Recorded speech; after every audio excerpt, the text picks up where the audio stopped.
Hello, my name is Joe, and welcome to my channel. Halloween. Already one of my favorite times of year, and now made doubly cool by it being Ruby Rose's birthday. Now, last time I made a video for Ruby's birthday, it was kind of just dunking on her for not being as fast as one might expect. So this year I decided to make it up to her by telling a story. A story from a world where a certain loss of hers never occurred. Make sure you leave a like, and I hope you enjoy What If Jaune Saved Penny? All Jaune could feel was the blood soaking through his gloves. All he could hear was ringing in his ears caused by one of Cinder's explosions. All he could see was the golden glow of his own aura flowing into the flickering green light of Penny's, as he desperately tried to heal her. He'd been running toward her even before the scream left her lips. Something in him knew that she was the one Cinder would attack after her distraction. His temporary deafness making him unperturbed by the Fire Witch's words and more focused on her actions. He'd activated his semblance before Penny even hit the ground. It took him several moments before his hearing cleared up enough to hear Penny saying his name, to see her grabbing his arm and telling him to stop, that there wasn't enough time, that there was something he could do for her, that she wanted to make a choice. As Jaune drew his sword, looking into his own eyes through the reflective steel, Penny's words reminded him of something. What the red-haired woman had said to him at Argus. It had been Pyrrha's choice, what she did. This would be Penny's choice now. But Jaune could make a choice too. He stood up and sheathed his sword, checking Penny's wounds one more time. He'd moved fast, and they were already mostly closed, though his friend was still too weak and would struggle to move on her own, let alone fight. Jaune breathed in and amplified his aura regeneration. He didn't like using his semblance on himself. It was of much more use helping his friends in his eyes. But for his plan to work, he needed as much help as he could get. Cinder stood above Weiss, ready to deliver the killing blow, when she heard pounding footsteps behind her. Before she could turn around, something heavy crashed into her back and sent them both tumbling off of the platform. Jaune locked his arms around Cinder as he grappled her from behind. He used his momentum to twist them so he was underneath her, both of them facing up toward the platform. Just as Cinder began to activate her powers to try and fly, Jaune set off the gravity dust in his shield, pushing them down. Cinder grabbed his arms beneath his shield, and he could feel them burning even past his amplified aura. He kept activating his gravity dust again and again until the platform above them had long faded into nothingness. Finally, Jaune felt his aura give out. He released Cinder and pushed her away, ignoring the angry red burns that now marked his arms. As Cinder went to try and attack him, Jaune did the only thing he could think to do. He grabbed the Staff of Creation from her, and in that moment activated his gravity dust one more time to launch the relic away from them. Cinder, allowing her better sense to win out, chased after the relic. Once she found it, she used it to create a portal back to Atlas, creating something else shortly after so that her enemies couldn't use it. Jaune, meanwhile, continued to fall, eventually landing in a strange jungle. After giving himself some time to rest and recover some aura, he began to look around and found a large mass of vines and... was that Blake's sword at the top of it? Shortly after that, Ruby, along with Blake and a mouse she'd come across while walking, found him tied up and surrounded by a whole village of mice. He released an awkward, "Hey, Ruby," when he saw her.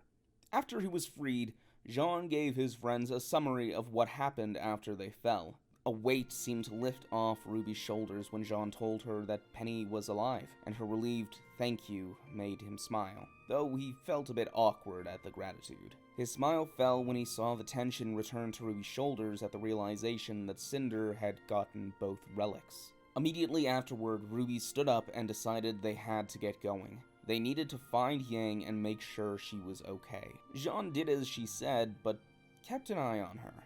She seemed different from her usual self. He didn't have time to ponder that for long, though, before they came across a terrifying monster. Blake went on the attack, and Ruby looked like she wanted to before realizing she didn't have her scythe. Jaune got her attention and threw her his sword before rushing in to intercept an attack with his shield. Ruby rushed into the fight quickly as well, though it ended moments later with the arrival of Yang and the Jabberwocker fleeing. From there, the reunion and resolution to find Yang's arm go much the same as they did in canon. Though, on the walk to the next acre, Jaune's reaction to Blake and Yang's flirting wasn't so much, finally, like Weiss's, but rather a simple, "Oh, that's what she meant," in realization of who Yang had been talking about in their shelter the previous night. When Ruby asked what he meant, he simply responded jokingly that he guessed he hadn't changed as much since Beacon as he thought. He expected Ruby to laugh, or at least ask for further clarification, but she didn't. Instead, she simply said that they'd find a way home soon. Seeing her once again falling into the same disposition he'd seen earlier, one that felt eerily similar to Ren while they trekked through the tundra, Jaune stopped and Ruby turned to him. He asked her if she was alright, and said that she can talk to him if she needed to. She was silent for a few moments, and Jaune thought she looked to be on the edge of crying. For a moment, she looked like she was about to say something, but then her eyes flicked down to his waist and she shut her mouth. She told him that she was fine, and refused to answer when he tried to get her to talk again. Jaune's face fell in a frown and he'd reached down to rub Pyrrha's sash, wondering why she stopped herself. The auction went similarly to what we saw in canon, though instead of a green doll, Ruby bid on a red wolf mask.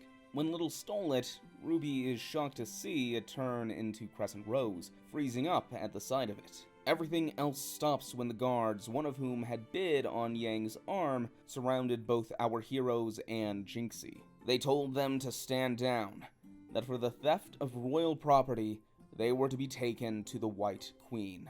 Blake was confused. Wasn't it a Red King in the story? Yang wanted to fight them off, but Ruby stopped her. They needed some way forward, and this was as good an opportunity as any. Our heroes and Jinxie were taken to the castle, formerly red and now painted a gleaming white. They were led to meet the Queen, and when they first saw her, for just a moment, they thought it was Winter. But the scar over her left eye clued them in that that wasn't the case. No, this was Weiss. Ruby and the others looked shocked to see her, now looking 5, maybe 10 years older. How had that happened? How could that happen? With a shocked voice, Ruby asked, "Weiss?" For her part, Weiss looked down at the group her soldiers had brought to her with a cold stare. Jinxie was a known scoundrel that she'd had to deal with several times over the years of her rule. The others, though, they were people, like her. She hadn't seen another non-Afteran since Alex and Lewis. Much to her shame and surprise, it took until Ruby spoke her name for her to fully recognize her team and Jaune. The icy stare she held broke, and she blinked away tears that began to gather in the corners of her eyes. She composed herself and ordered her soldiers to take Jinxie to the dungeon and leave her with the others. Once they were alone, Weiss broke her facade and rushed over to her friends, pulling them into a hug. When they broke apart, questions began flowing. Ruby asked how she got there. Jaune asked what happened to the Red King, and Blake began asking when she got so, with Yang jokingly finishing the question, mature. Weiss explained to them what happened after Jaune took Cinder off the bridge. Weiss helped Penny to move and tried to get her to the vacuo portal, but the bridge began disappearing behind them just as they were getting close. Before it could disappear completely, Weiss pushed Penny through to the other side, falling down to the ever after as the bridge faded underneath her. She was unsure what became of her sister, as Winter had never made her way through the portal. After she landed, she looked around and came across a tree, with clocks growing out of it. She pulled one off, and suddenly time started moving backwards around her. She panicked for a brief moment before breaking the fruit with her sword, putting time back to a normal speed. As he heard this, Jaune shivered, being somewhat glad that it hadn't been him. He'd have probably panicked more than Weiss and been sent back even further. After a few months, 2 more people from Remnant landed in the Ever After. A pair of siblings named Alex and Lewis. It was from that piece of information that Blake put it together. Weiss had been the White Witch. Alex and Lewis's ally from the girl who fell through the world. Weiss nodded at Blake's revelation, having realized it herself when she started traveling with the siblings. After the siblings left back to Remnant, Weiss came back to the acre they were in to wait for her friends. And she ended up performing a coup and taking over from the Red Prince when he kept trying to have her killed for helping Alex beat him. Currently, he was in the dungeon with Jinxie. Blake was confused and asked what happened to the Red King if the Red Prince was the previous ruler. Weiss took a moment to step away and grab something. When she returned, she laid a small pile of leaves in front of them. She told them that they were leaves from the tree at the center of the Ever After, which the Afterans use to ascend. They say that it's rebirth, healing. Seems more like death to me, though. After Weiss finished filling them in on what had happened to her thus far, she smiled at her friends and told them she was happy they were there. Ruby responded that she felt the same, but asked if Weiss was okay. She looked tired. Weiss snapped her that waiting so long had been exhausting. Yang decided to change the subject and asked if she had figured out a way of getting them home. Weiss responded that of course she had. She'd seen Alex and Lewis return to Remnant already, after all. The group was glad to hear it, but Weiss told them they couldn't leave yet. Blake asked why, and Weiss responded that they had a mission to complete. That she had found a way to kill Salem. After informing one of the Afterans she would be leaving and placing them in charge in her absence, Weiss led the group to an acre made entirely of paper. She told them how, when an Afteran died, they were reborn without their memories and in a somewhat different form. This was the Ascension, she explained before, but there was a creature in the Ever After that could kill them permanently, the Jabberwocker, and she believed that if it could stop rebirth, then it may just be able to kill an immortal witch. Weiss's plan was simple, to battle it and win, to kill it and gain the ability to summon it against Salem. Of course, it would be reckless to try and do so without backup, especially since she'd run out of dust many years ago, and the Afterans were too afraid to face it. But with her team to back her up, Weiss was confident she could slay it. Jean thought Weiss sounded confident as she told them her plan, but also desperate. He shared a look with Blake and Yang and asked Weiss if she was sure it would work. Could she even summon Afterans like Grimm? Once again, Weiss's face turned cold and she responded without breaking her stride that she was as certain as they were that letting Atlas fall would be worth it. Jean saw Ruby flinch and withdraw into herself next to him. He made a decision and asked Weiss if they could stop for the night and rest. It was beginning to get dark, and he and the others hadn't been able to rest since before the evacuation. Weiss sighed but agreed, and Jean asked Ruby to go with him to find some thicker paper that could work as firewood. Once they were away from the others, Jean tried to broach the subject of how Ruby was feeling once more, saying he was surprised she hadn't pulled out Crescent Rose since she'd gotten back. He'd have thought she'd be happier to see it. Ruby answered non-committally that she was, and continued to avoid his attempts at conversation. Jean stopped and was silent until, while they gathered kindling, a large white and brown jackalope strode up to him. He prepared to fight, but found that it was friendly, and nuzzled its head against his own. Jean called Ruby's attention to him and said, "Look, it's Pumpkin Pete. You know, from the cereal." It wasn't much, but the callback to his old hoodie did get a small smile from his friend before it swiftly faded away. Jean frowned. He'd seen the kind of behavior Ruby was showing plenty before, in Ren, at Atlas, and more often in himself all throughout their journey in Mistral. He decided to stop beating around the bush and said to her, "Ruby, you know that you can talk to me if you ever need to, right?" She paused and looked at him. She looked at the burned handprints on his arms from fighting Cinder to save Penny, already slowly forming into scars. Her eyes then fell to Pierre's sash around his waist. She remembered a certain night back in Mistral and asked, "Do you still train with Pierre's video?" Jaune didn't know she'd seen that before, and couldn't respond before they were interrupted by a new figure, a colorful cat. The curious cat began speaking to them, offering a way to get home. Their words were convincing, but they were only able to get a few out before a summoned sword flew past their head. Weiss, along with Blake and Yang, arrived and stood in front of Ruby and Jaune. The confrontation went much the same as it had in canon, with our heroes being sent to the Punderstorm. While Blake and Yang were sorting their feelings out, Ruby and Jaune followed Weiss. Ruby saw how Weiss stared into the reflective portals, one showing Atlas and the other showing Winter. Weiss then took some time to explain to them that the cat was another companion with Alex and Lewis. While the cat convinced Alex to poison Weiss, Weiss had had training as an heiress to identify such things and faked the poison taking effect. She followed the cat and siblings and, upon seeing the cat attack Alex, saved her life.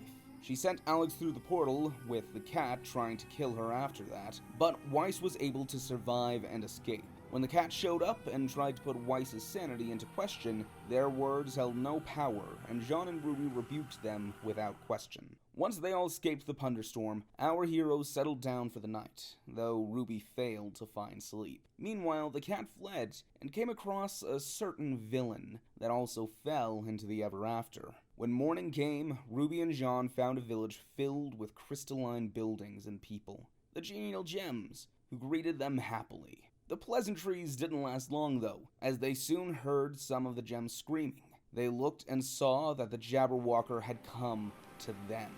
Everyone but Ruby leapt into action, Jaune going to protect the Afterins while the remainder of Team Ruby went to fight. It took Weiss a moment to remember how to fight with her friends, but soon the Jabberwocker was dispatched by Weiss's blade. However, as the final blow landed, the monster faded into pink shards and the group realized Neo. Suddenly, 3 more walkers appeared. Weiss, having more experience alongside her already impressive abilities, fought one on her own, after having her aura amped by Jaune.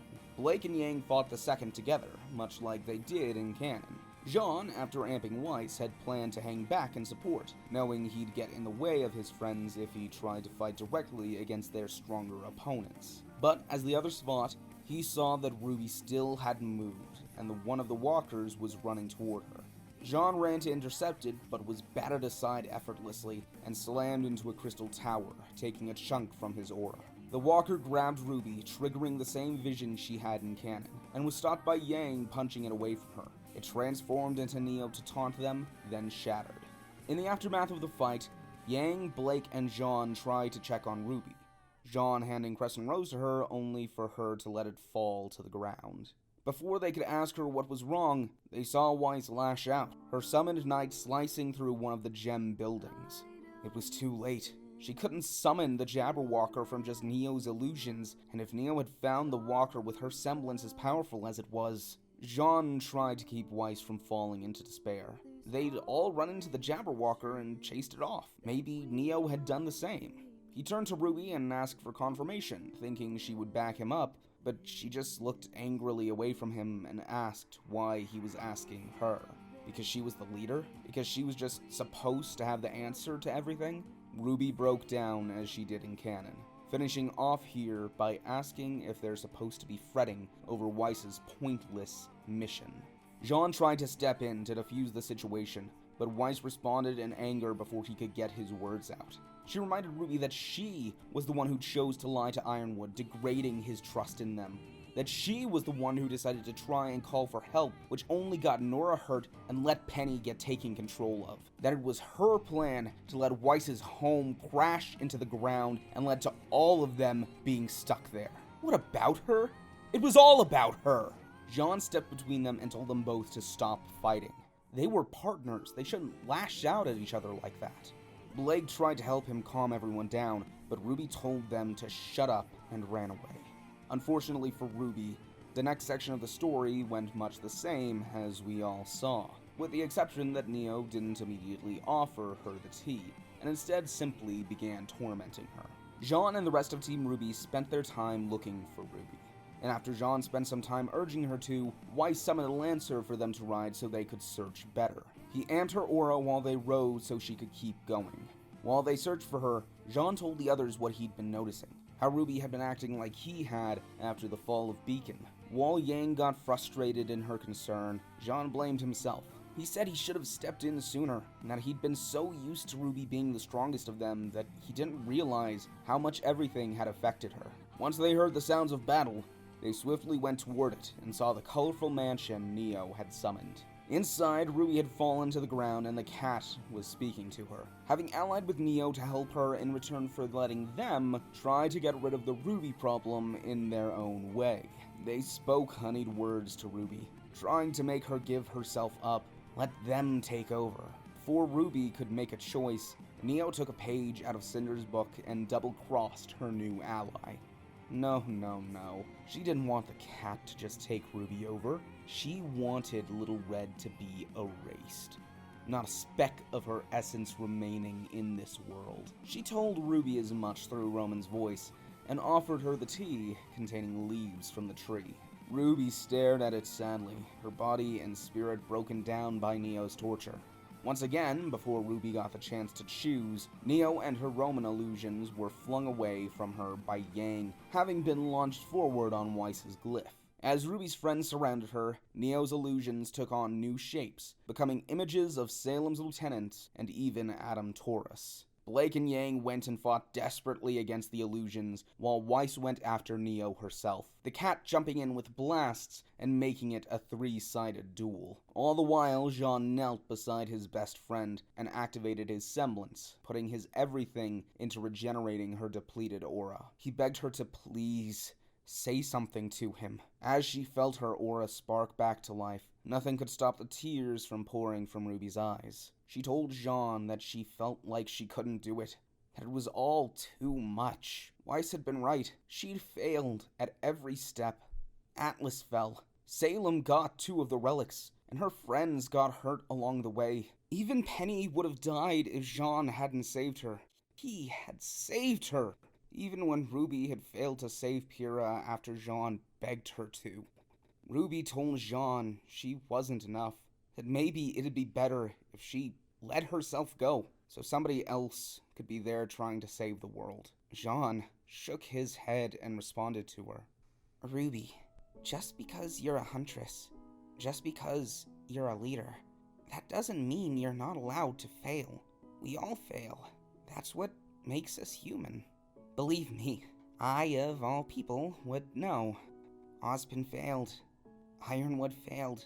Even then, you are the reason the people of Atlas are still alive. You are the reason Penny survived the virus. You're the reason any of us are still fighting.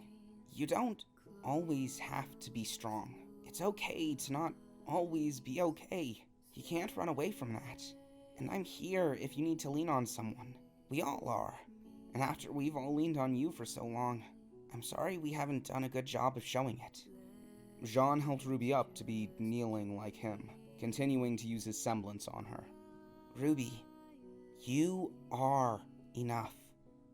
And there isn't anyone else I'd rather have in your place. Jaune finished speaking just as his aura broke, using the last of his to replenish her. Ruby looked into his eyes and smiled. He smiled back, only to gasp in pain as a red spear pierced through his armor and auraless flesh, skewering his heart.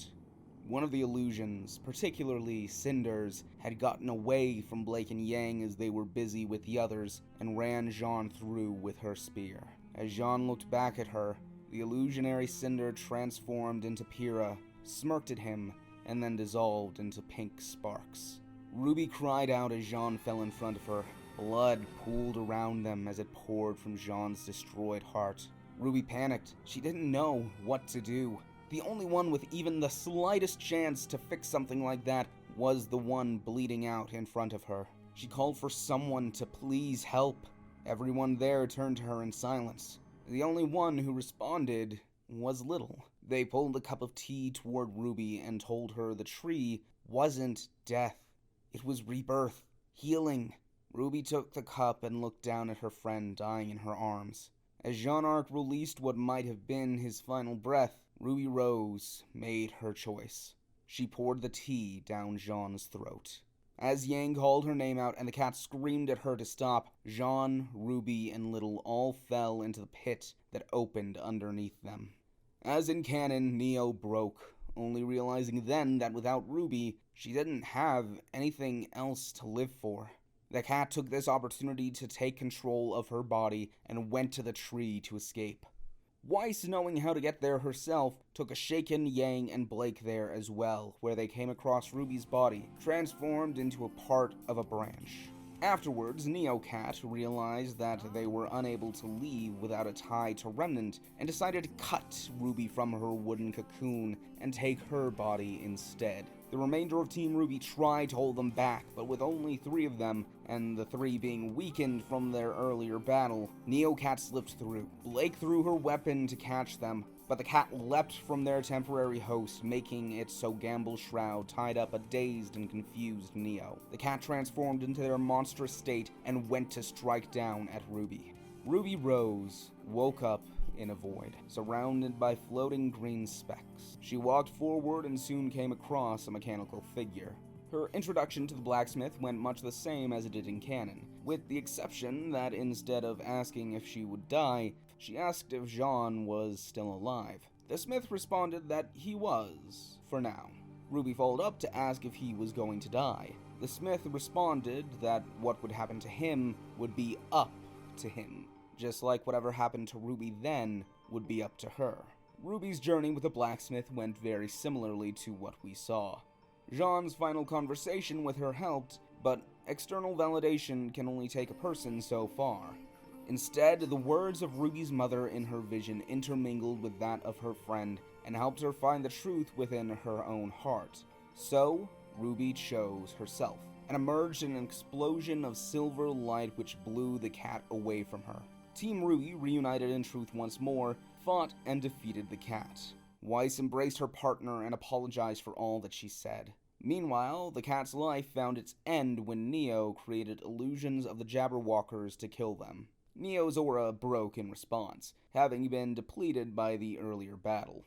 Blake had disconnected her ribbon to keep Neo tied up while she fought, and Weiss, wanting to have had her grand plan still have a chance of working, and knowing Neo could create the Jabberwockers, led her to the doorway, deciding to take her with them. Ruby didn't follow her though, and when Weiss looked back, she saw that Ruby was looking up at a branch, where Jaune's body was encased in wood, just like hers had been. She told the others to go ahead, that she would wait for Jaune to get out. Yang immediately tried to refuse. They couldn't just leave Ruby alone there. They would wait with her. Ruby shook her head. None of them knew what was going on back on Remnant, and they didn't know how long Jaune would take to come back. Yang insisted Ruby shouldn't be alone, and at that point, a new figure came along. A short, mouse-like person who introduced themselves as Somewhat, and who was clearly Little's reincarnation. Somewhat offered to stay with Ruby for as long as she needed. Yang tried one more time. She didn't want to say it. Jaune was her friend too. But they didn't know if he'd even come back at all. Ruby shook her head, but not angrily. No, Ruby was confident. Jaune had been with her from the first day of Beacon, stayed with her even after its fall, and journeyed all through Mistral and Atlas. She knew wholeheartedly that he would be there for whatever came next too. Besides, she felt that if he were in a similar situation, he'd wait for them as well. So, with a great deal of hesitation, Yang, Blake, and Weiss went through the portal, and Ruby waited. Jaune Arc thought he was dead. It was a fair thought, all things considered, and he did the logical thing of asking the first person he came across, a giant mechanical blacksmith, if that was the case. They told him no, so surprised, he followed up by asking if that meant he would be able to get the hole in his chest fixed. The smith replied, perhaps, but that would be up to him. After all, he should know that a broken heart was not such an easy thing to mend. Jaune frowned and admitted that yes, he did know. Pyrrha, he had gotten closure for her fate in Argus. He didn't mourn her constantly like he used to. But even so, he wasn't the same, and he knew he never would be again. The smith told him it didn't have to be that way, if he didn't want it to. A single case with a familiar weapon appeared before Jaune.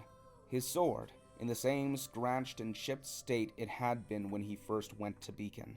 The smith told him that if he wanted, he could rewind the clock, go back to the man who had never gone through the grief and pain he had, remove the scars life had left on his body and heart. Jaune grabbed his arm where Cinder had burned him.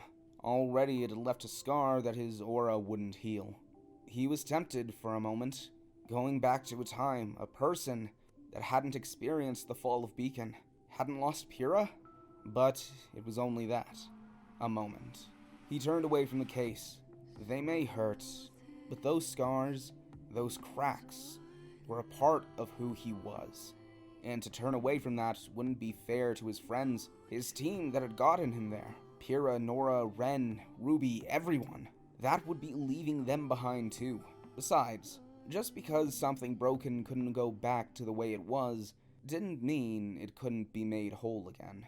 With that, he saw a glow emit from him, and he looked down to see his armor was repaired. The cracks from the puncture had been mended with gold and now formed the simple shape of a tree.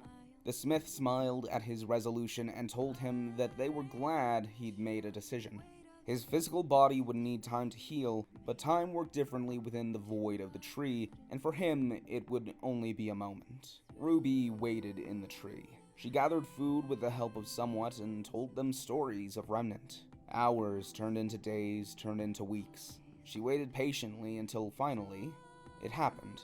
Jaune's wooden cocoon crumbled around him, and he fell flat on his back into the tree. His hair now sported white streaks from the stress his body took from healing his destroyed heart.